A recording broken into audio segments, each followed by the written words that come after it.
Assalamualaikum warahmatullahi wabarakatuh. Saya Nur Syafiqah binti Zaini dan dua orang lagi sahabat saya, Nurul Akilah binti Abdullah dan Siti Nurul Husna binti Syekh Sulaiman akan membentangkan tugasan kami yang bertajuk Perkembangan Sistem Pendidikan Selepas Merdeka dan hubungannya dengan falsafah pendidikan kebangsaan dan falsafah pendidikan guru.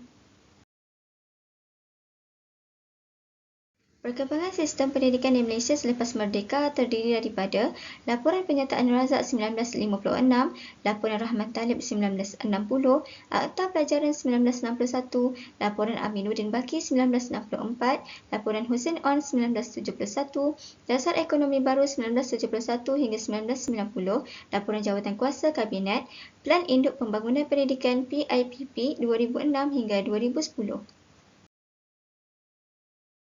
Sistem pendidikan di Malaysia pada masa kini ialah Plan Pembangunan Pendidikan Malaysia 2013 hingga 2025. Pendidikan era selepas kemerdekaan. Dalam tahun-tahun menuju kemerdekaan, telah timbul kesedaran di kalangan pemimpin dan rakyat Malaysia tentang berapa mustahaknya diadakan satu sistem pendidikan kebangsaan untuk mengganti sistem pendidikan penjajah bagi memenuhi kehendak negara. Selepas merdeka, usaha ditempuhkan untuk mewujudkan satu sistem pendidikan kebangsaan. Pelaksanaan pendidikan negara adalah berasaskan kepada Penyataan Razak 1956 dan dimaktubkan dalam Ordinan Pelajaran 1957. Dasar pendidikan ini telah disemak semula pada 1960 yang menghasilkan laporan iaitu Penyataan Rahman Talib 1960. Laporan Rahman Talib ini kemudian dimaktubkan dalam Akta Pelajaran 1961. Kemudian, satu Jawatankuasa Kabinet telah ditubuhkan pada tahun 1974 untuk mengkaji semula dasar pendidikan dengan tujuan untuk memperbaiki pelaksanaannya supaya matlamat untuk melahirkan satu masyarakat yang bersatu padu dan berdisiplin serta memenuhi keperluan tenaga rakyat yang terlatih bagi pembangunan negara dapat dicapai. Laporan Jawatankuasa ini telah diterbitkan pada tahun 1979. Penyataan Razak 1956. Laporan Razak telah diperkenalkan pada April 1956 oleh Menteri Pelajaran pada ketika itu iaitu Tun Abdul Razak Husin. Laporan Razak 1956 boleh dianggap sebagai satu asas bagi perkembangan sistem pendidikan kebangsaan. Abdul Razak mewujudkan satu panduan falsafah pendidikan yang dikenali sebagai Penyataan Razak 1956. Penyataan Razak 1956 telah menjadi asas dalam penggubalan Ordinan Pelajaran 1957 yang bermatlamatkan membina sebuah negara yang bersatu melalui kurikulum yang sama dan berorientasikan negara ini. Pada masa yang sama juga, bahasa Melayu dijadikan bahasa kebangsaan dan bahasa pengantar utama di sekolah. Tujuan Penyataan Razak adalah untuk menjadikan bahasa Melayu sebagai bahasa kebangsaan, bahasa perpaduan dan bahasa pengantar di sekolah, mengeratkan perpaduan antara kaum Melayu, Cina dan India sebagai satu rumpun bangsa di tanah Melayu, mengembangkan sistem pendidikan agar jurang perbezaan antara kaum dapat dikurangkan, menyediakan kemudahan pendidikan yang mencukupi untuk melahirkan masyarakat berdisiplin, terlatih dan progresif, mewujudkan sistem pengurusan pendidikan yang lebih cekap dan berkesan, mewujudkan masyarakat yang bertoleransi, berdisiplin, terlatih dan progresif, memenuhi keperluan negara yang merdeka dan memperkembangkan sistem pendidikan. Laporan Rahman Talib 1960. Pada Jun 1960, Jawatankuasa Penyemak Dasar Pelajaran Kebangsaan ditubuhkan, dipengerusikan oleh Abdul Rahman Talib, Menteri Pelajaran Persekutuan Tanah Melayu. Laporan Rahman Talib 1960 ditubuhkan adalah untuk menyemak semula pelaksanaan dasar pelajaran kebangsaan seperti yang termaktub dalam Penyataan Razak 1956 dan Ordinan Pelajaran 1957. Laporan Rahman Talib 1960 adalah untuk memperbaiki sistem pendidikan di Persekutuan Tanah Melayu. 4 aspek penting Laporan Rahman Talib 1960 adalah menjadi titik permulaan ke arah pelaksanaan bahasa Melayu sebagai bahasa pengantar utama dan proses penukaran bahasa pengantar, mewujudkan sistem peperiksaan persekolahan yang sama walaupun berlainan bahasa di peringkat rendah, menengah dan menengah atas, memberi penekanan kepada pendidikan teknik dan vokasional untuk keperluan tenaga mahir, memberi penekanan kepada pendidikan moral dan keagamaan untuk keperluan kerohanian sebagai teras. Laporan yang dihasilkan oleh Jawatankuasa Penyemak Dasar Pelajaran Kebangsaan dikenali sebagai Penyataan Rahman Talib. Akta Pelajaran 1961. Akta Pelajaran 1961 digubal adalah berdasarkan kepada cadangan-cadangan yang dikemukakan oleh Laporan Penyata Razak 1956 dan Laporan Rahman Talib 1960. Dasar pendidikan persekutuan bertujuan untuk menubuhkan satu sistem pendidikan kebangsaan yang memupuk perkembangan kebudayaan, ekonomi dan politik negara ini, di samping menjadikan bahasa Melayu sebagai bahasa kebangsaan. Antara kandungannya ialah bahasa Malaysia adalah sebagai bahasa pengantar utama. Sistem peperiksaan kebangsaan ditetapkan dengan menggunakan bahasa Melayu dan bahasa Inggeris sebagai bahasa rasmi. Penekanan usaha kepada pendidikan menengah dan vokasional untuk memenuhi keperluan tenaga mahir negara. Penekanan kepada pendidikan agama dan moral di semua peringkat sekolah untuk memenuhi keperluan kerohanian rakyat Malaysia. Laporan Aminuddin Baki 1964. Laporan Aminuddin Baki 1964 adalah untuk menyampaikan sumbangan dan idea bernas dalam pendidikan. Kandungannya, pelajaran menengah rendah selama 3 tahun selepas pelajaran sekolah rendah perlu disediakan sejajar dengan dasar kerajaan untuk menaikkan umur berhenti sekolah kepada 15 tahun. Perlu menyediakan pelajar menjawat jawatan yang sesuai setelah mereka tamat pengajian. Memperbagaikan jenis kursus supaya dapat mengeluarkan pelbagai tenaga manusia yang berkemahiran. Laporan Hussein On 1971.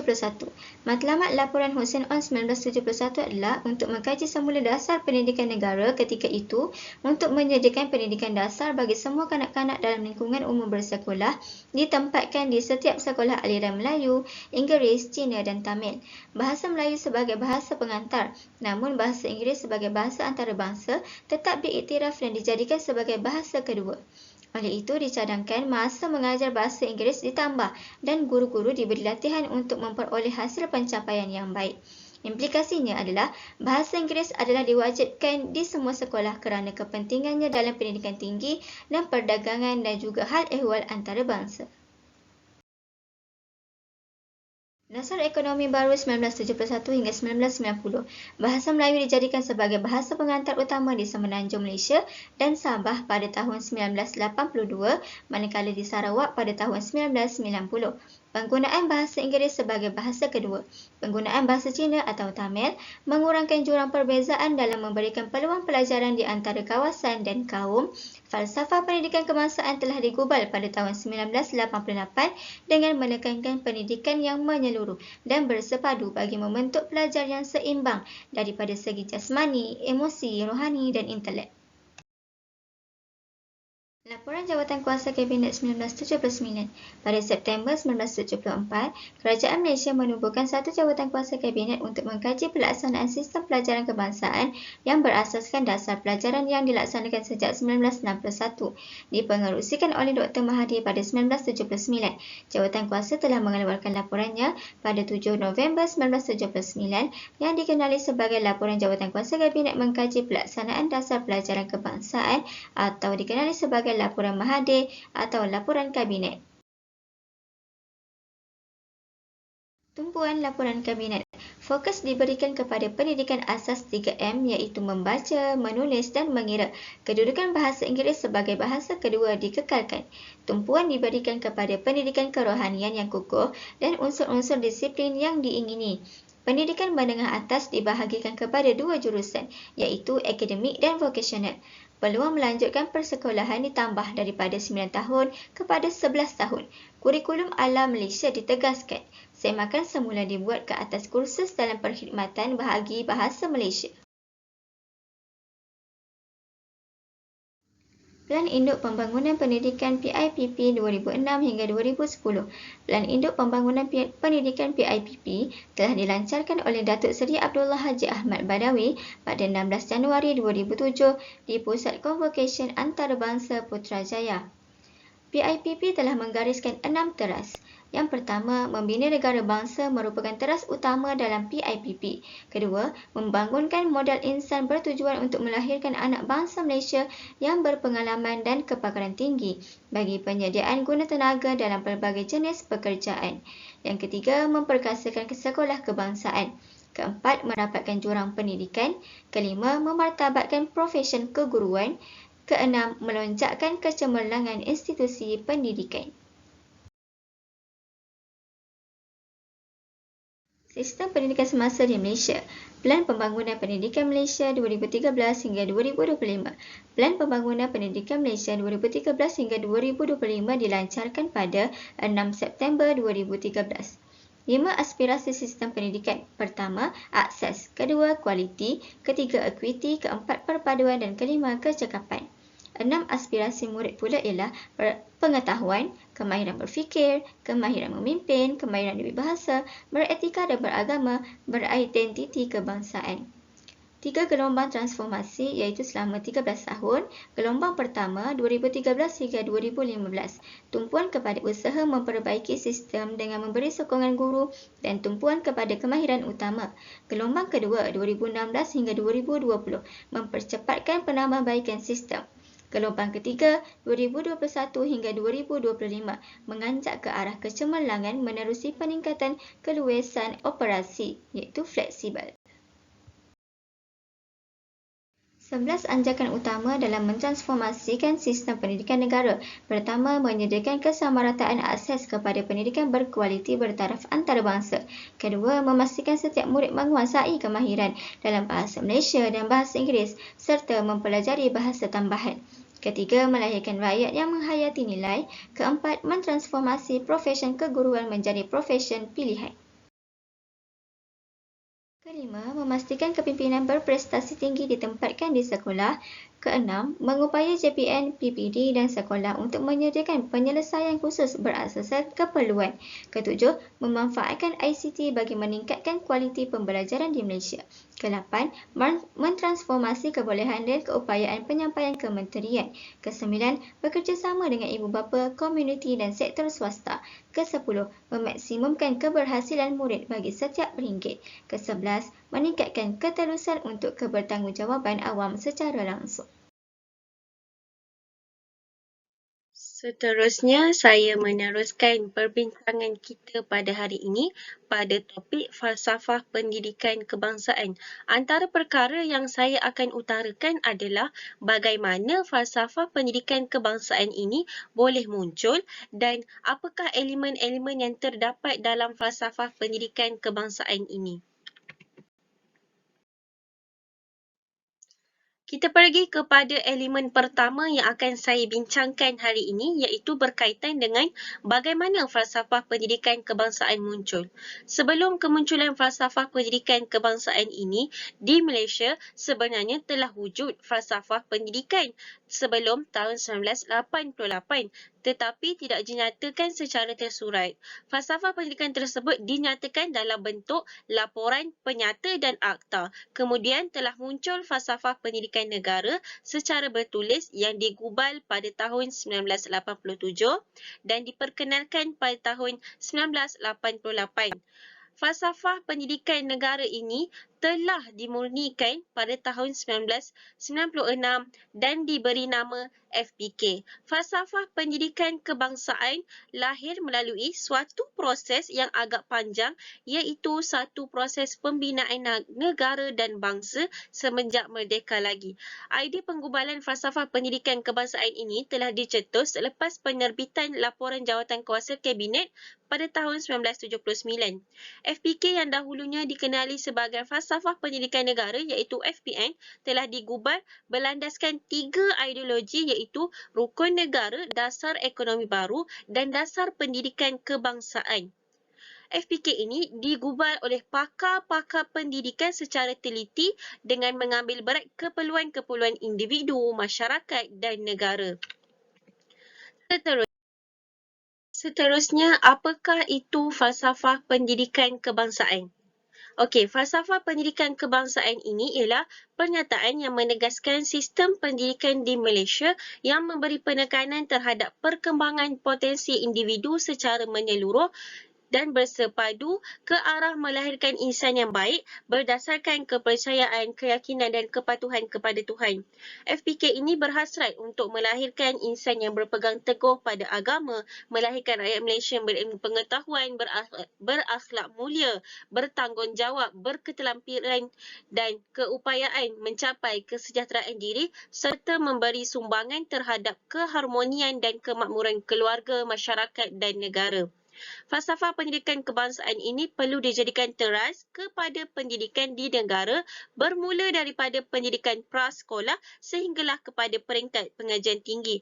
Falsafah pendidikan kebangsaan ini ialah gambaran cita-cita serta hala tuju kepada semua usaha dan perjuangan rakyat Malaysia melalui proses pendidikan.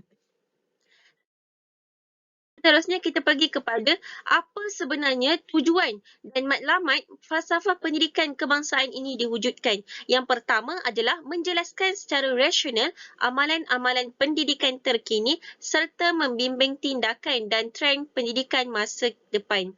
Ini adalah kesinambungan daripada matlamat pendidikan negara iaitu melahirkan insan yang baik dan sempurna supaya menjadi warga negara Malaysia yang baik dan berguna. Yang kedua, melahirkan rakyat yang bertanggungjawab dan boleh memenuhi kewajipan sebagai warga negara. Yang ketiga, menghasilkan rakyat yang progresif, mahir serta cekap supaya membolehkannya berupaya melaksanakan tugas dengan produktif dan sempurna. Melahirkan rakyat yang taat setia kepada raja dan cinta kepada negara dan rakyat yang memahami serta mengamalkan prinsip-prinsip rukun negara dan bersikap toleransi sesama rakyat untuk mewujudkan perpaduan berbilang kaum. Seterusnya, matlamat yang seterusnya adalah mengurangkan jurang perbezaan dari segi ekonomi dan sosial antara kaum. Seterusnya, memberi panduan dan haluan kepada pakar pendidikan untuk merancang atau mereformasikan sistem pendidikan berlandaskan idea, konsep, matlamat pendidikan negara. Seterusnya, kita pergi kepada hubungan-hubungan laporan penyata ataupun akta yang berlaku selepas kemerdekaan yang berkaitan dengan falsafah pendidikan kebangsaan. Jadi, laporan pertama adalah berkaitan dengan laporan penyata razak pada tahun 1956. Terdapat elemen dalam falsafah pendidikan kebangsaan ini yang berkait dengan laporan iaitu penubuhan satu jenis core curriculum yang bercorak kebangsaan yang masih menitik beratkan perkembangan potensi individu dari segi jasmani, rohani, emosi dan juga intelek. Yang kedua, hubungan yang terdapat dalam laporan penyata razak dengan FPK ini adalah melahirkan rakyat yang bertanggungjawab untuk negara seperti yang terkandung dalam elemen FPK di mana rakyat perlu menggunakan bahasa ibunda sebagai bahasa pengantar dalam cadangan laporan agar dapat mengekalkan bahasa ibunda.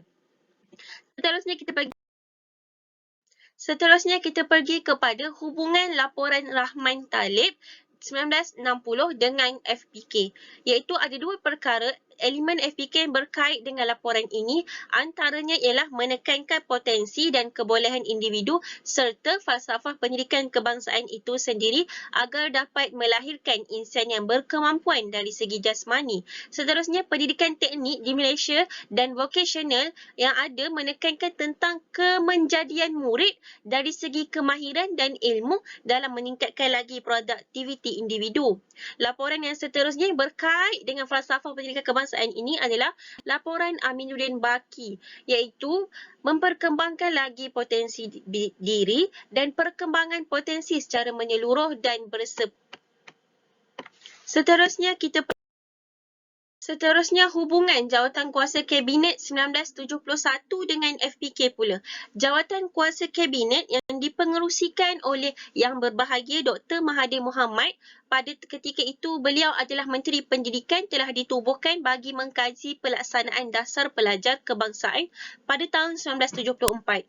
Laporan Jawatan Kuasa Kabinet 1979 telah diisytiharkan pada tahun 1979 dan menekankan tentang kepentingan pendidikan sebagai proses pembinaan kepribadian insan yang seimbang. Hasilnya telah wujud KBSR iaitu Kurikulum Baru Sekolah yang telah digubal dan dilaksanakan pada tahun 1982 dan bagi kesinambungan KBSM pula diperkenalkan pada tahun 1958. Kurikulum Baru Sekolah Menengah diubah kepada Kurikulum Bersepadu Sekolah Menengah yang telah dirangka dan dilaksanakan. Pada akhir era 1970-an dan 1980-an telah berlaku kepincangan pendidikan berdasarkan keruntuhan nilai dan sasiah murid. Jelas kelihatan dari peningkatan kes-kes disiplin seperti ponteng, penularan dadah dan pornografi. Falsafah pendidikan kebangsaan ini dirangka untuk membantu membimbing pendidikan negara mencapai apa yang telah dilakarkan dalam Laporan Jawatan Kuasa Kabinet 1979. Falsafah pendidikan negara yang kemudiannya dinamakan sebagai falsafah pendidikan kebangsaan telah dirumuskan pada tahun 1987 dan diisytiharkan pada tahun 1988 apabila kurikulum bersepadu sekolah menengah KBSM telah dilaksanakan.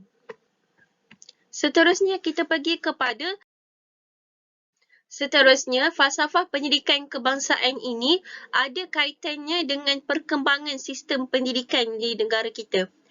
Yang pertama adalah pendidikan adalah satu usaha berterusan dan untuk memperkembangkan potensi diri, perkembangan secara menyeluruh dan bersepadu dilihat daripada aspek prinsip ketuhanan iaitu penguasaan ilmu, seterusnya untuk melahirkan insan yang seimbang dan harmonis. Manusia yang sejahtera merupakan manusia yang pembangunan dirinya berlaku secara menyeluruh yang melibatkan semua potensi diri dan elemen kepercayaan dan kepatuhan kepada Tuhan adalah setiap individu wajib percaya dan yakin bahawa wujudnya pencipta yang mencipta manusia dan alam dan mereka dipertanggungjawabkan untuk menjaga dan mentaatinya.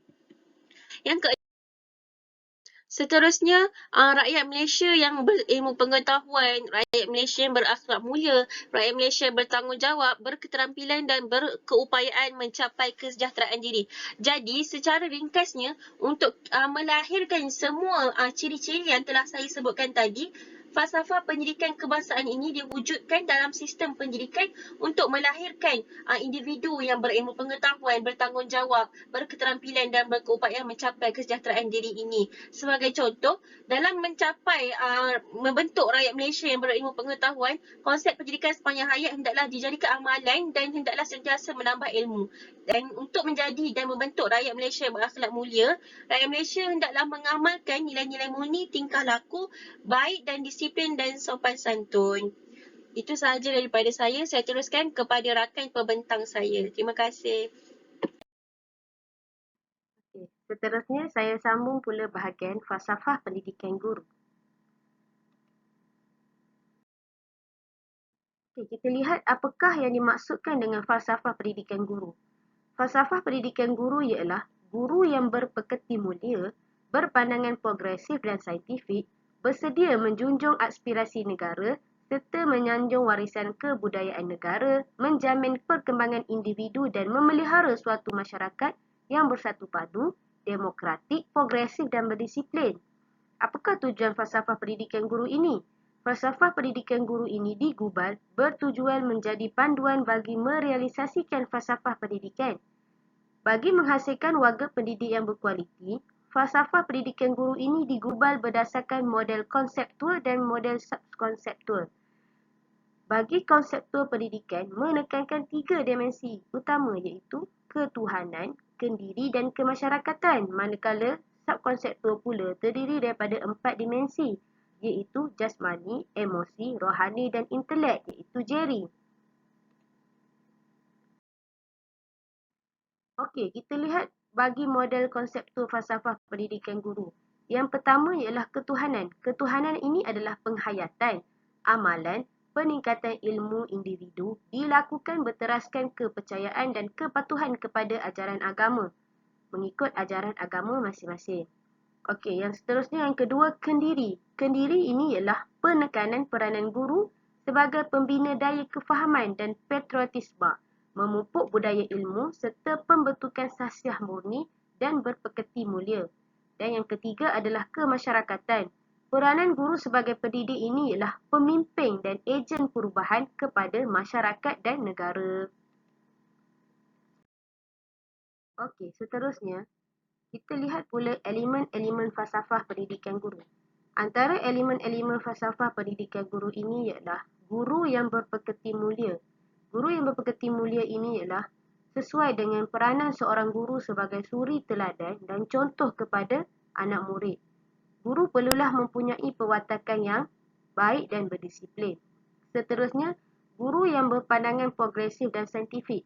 Bermaksud, sebagai seorang guru, kita perlu memiliki kemahiran profesional dalam menyediakan bahan pengajaran dan pembelajaran bertujuan untuk menarik minat serta meningkatkan motivasi murid untuk belajar. Elemen yang seterusnya adalah guru yang bersedia menjunjung aspirasi negara. Sebagai seorang guru, kita perlu mempunyai integriti yang utuh dalam diri, cekap dan jujur serta boleh dipercayai, patuh kepada negara dan mempunyai kualiti untuk melakukan sesuatu tugasan. Dan elemen yang seterusnya adalah guru menyanjung warisan kebudayaan negara, iaitu guru bertanggungjawab memupuk nilai-nilai kebudayaan kepada murid-murid agar mereka dapat menghayati kebudayaan yang unik ini. Elemen yang seterusnya adalah menjamin perkembangan individu dan memelihara suatu masyarakat yang bersatu padu. Bermaksud sebagai seorang guru ialah kita ini ejen kepada perubahan, iaitu hendak membangunkan disiplin murid agar mereka patuh kepada peraturan dan menjelaskan kepada mereka akan kepentingan mematuhi peraturan. Guru juga perlu menegaskan kepentingan menghormati rakan-rakan yang terdiri daripada pelbagai budaya dan bangsa. Seterusnya, guru yang memelihara suatu masyarakat yang progresif serta guru yang memelihara suatu masyarakat yang berdisiplin. Okey, kita lihat pula apa kaitan hubungan perkembangan pendidikan kepada sistem pendidikan selepasnya. Sistem pendidikan yang diamalkan oleh British di Tanah Melayu pada zaman dahulu banyak memberi kesedaran kepada masyarakat Melayu untuk membangunkan sistem pendidikan sendiri selepas bebas dari penjajah. Pendidikan merupakan medium untuk melahirkan dan memperkembangkan potensi serta kemahiran individu. Maksudnya kemahiran individu ini adalah kemahiran murid lah. Okey, guru berperanan sebagai ejen perbaharuan dan bersifat kreatif dan inovatif serta guru yang memberi penekanan kepada isu sosial dan berpengetahuan luas serta berpandangan progresif dan saintifik. Okey, seterusnya kita lihat pula apakah hubungan laporan Razak dengan falsafah pendidikan guru ini. Dalam laporan Razak, menjadikan bahasa Melayu ini sebagai bahasa kebangsaan, memenuhi keperluan negara yang merdeka dengan mengembangkan sistem pendidikan, iaitu melahirkan perpaduan antar kaum sebagai satu rumpun bangsa Tanah Melayu. Hal ini berkait rapat dengan elemen yang terkandung dalam falsafah pendidikan guru, iaitu guru perlu mengekalkan keharmonian dan masyarakat dengan mempelbagaikan aktiviti yang dijalankan iaitu di sekolah lah. Okey, seterusnya mendapatkan jurang perbezaan antara kaum di Malaysia yang terdiri daripada pelbagai bangsa, budaya dan agama. Seterusnya mewujudkan sistem pengurusan pendidikan yang lebih cekap dan berkesan, menyediakan kemudahan pelajaran yang mencukupi. Okey, kita lihat pula cadangan dalam laporan Rahman Talib 1960. Antara cadangan laporan Rahman Talib ialah bahasa kebangsaan ini bahasa Melayu sebagai bahasa pengantar, kelas peralihan, bantu murid SJKC dan SJKT iaitu Sekolah Jenis Kebangsaan Cina dan Sekolah Jenis Kebangsaan Tamil dalam penguasaan bahasa Melayu. Mata pelajaran akhlak, murid beragama Islam wajib ambil subjek pendidikan Islam manakala murid beragama lain perlu ambil pendidikan moral. Okey, kita lihat apakah hubungan laporan Rahman Talib 1960 ini dengan falsafah pendidikan guru. Hubungannya adalah kemajuan pendidikan teknik dan vokasional yang dicadangkan dalam laporan Rahman Talib ini adalah berkait dengan salah satu elemen falsafah pendidikan guru, iaitu guru yang menjamin perkembangan individu, iaitu dari segi potensi, bakat dan jeri, iaitu jasmani, emosi, rohani dan intelek. Dengan cadangan menjadikan bahasa Melayu sebagai bahasa kebangsaan juga dapat membantu guru dalam memastikan setiap murid dapat berinteraksi dengan menggunakan bahasa kebangsaan. Penubuhan sekolah jenis kebangsaan boleh dikaitkan dengan elemen falsafah pendidikan guru. Guru memelihara masyarakat bersatu padu. Usaha penubuhan tersebut membantu dalam mengeratkan lagi perpaduan antara kaum dalam kalangan murid. Maksud mengeratkan lagi perpaduan murid yang berbilang bangsa, budaya dan agama. Okey, kita lihat pula apakah hubungan Akta Pendidikan 1961 ini dengan falsafah pendidikan guru? Dalam Akta Pendidikan 1961 ini, guru yang menjaminkan perkembangan individu, maksud guru yang mendidik murid untuk menjadi lebih maju dalam masa hadapan. Guru yang memelihara masyarakat yang bersikap berdisiplin kerana akta ini berkaitan dengan pendidikan kerohanian yang kukuh dan unsur-unsur disiplin yang diingini dalam kalangan murid. Guru yang menjamin perkembangan individu kerana akta ini memberi peluang kepada murid melanjutkan persekolahan dari usia 9 tahun kepada usia 11 tahun. Okey, apakah matlamat falsafah pendidikan guru? Matlamat falsafah pendidikan guru ini adalah melahirkan guru yang profesional, mempunyai daya juang dan daya tahan yang tinggi, beretika, berfikiran kreatif dan mengamalkan nilai murni, mempunyai kemahiran yang diperlukan dan berpengetahuan dalam teknologi. Matlamat yang seterusnya adalah melahirkan guru yang berkualiti dan berpengetahuan, berkemahiran serta menghayati nilai-nilai keguruan. Okey, seterusnya kita lihat apakah peranan guru ini sebagai pendidik. Peranan guru sebagai pendidik adalah guru melengkapkan diri dengan pengetahuan am dan mata pelajaran khas KBSR serta berpengetahuan ikhtisas keguruan. Peranan yang seterusnya menggunakan ilmu dan kemahiran serta mendidik nilai keguruan bagi merangsang perkembangan murid di dalam kelas. Seterusnya, guru perlu mengamalkan pengajaran dan pembelajaran dengan hasrat. Falsafah pendidikan guru ini khasnya mengembangkan individu dan memelihara suatu masyarakat yang bersatu padu, demokratik, progresif dan berdisiplin.